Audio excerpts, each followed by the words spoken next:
Social Media for Law Enforcement, Article Review.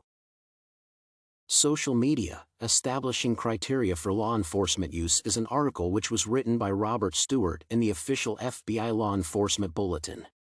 It discusses one of the most controversial questions regarding the safety and privacy of officers.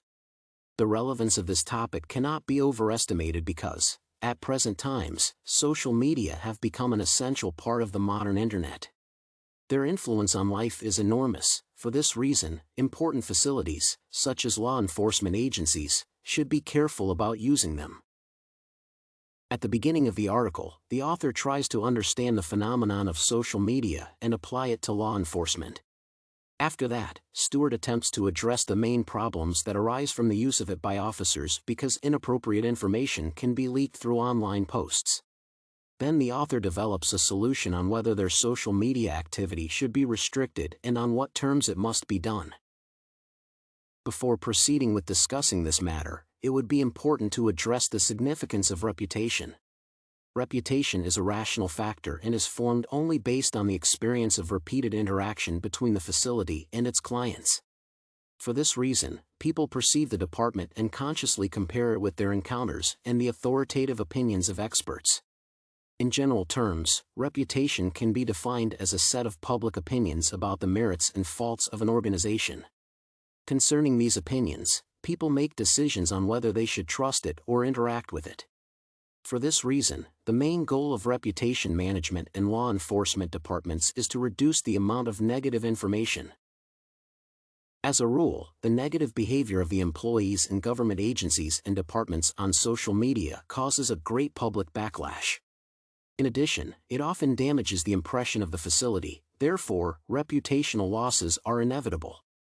Negative behavior can be defined as a violation of generally accepted norms of morality, as well as an infringement of official ethics and requirements. For instance, posting pictures with seized drug evidence can be harmful to the ongoing prosecution of a case because prosecutors should be consulted before evidence is shared with the public.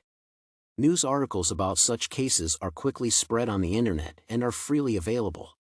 As a consequence, the work productivity of the department also suffers because the management fires employees who breach these ethical values. Moreover, the public forms an adverse belief in the activities of law enforcement agencies and is less likely to trust them in the future. A person who has damaged the reputation of his or her workplace on social media is most often perceived by other users as a representative of this organization. It is often the case that only after violations does the management begin to think about appropriate restrictions to prevent such events from happening ever again.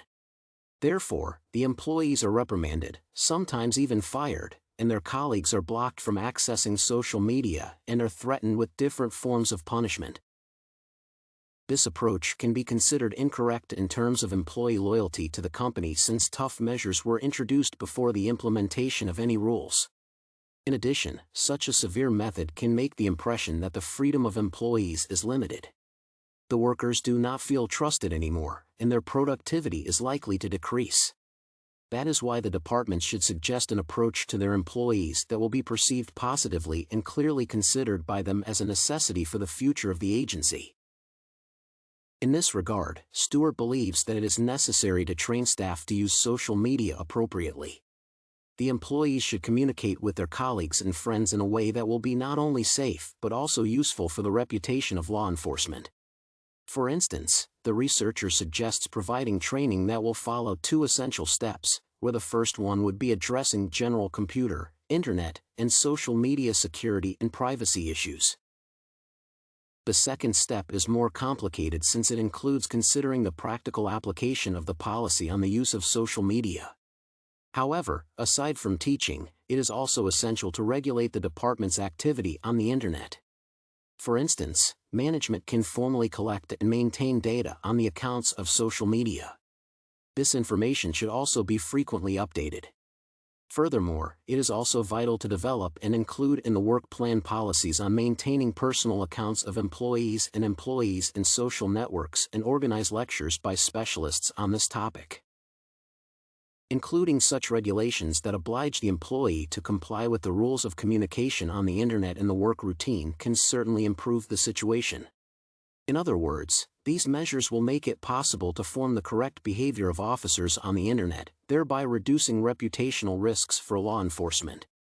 In conclusion, it would appear that Stewart managed to do thorough research on this topic and provide appropriate solutions that could be implemented by agencies.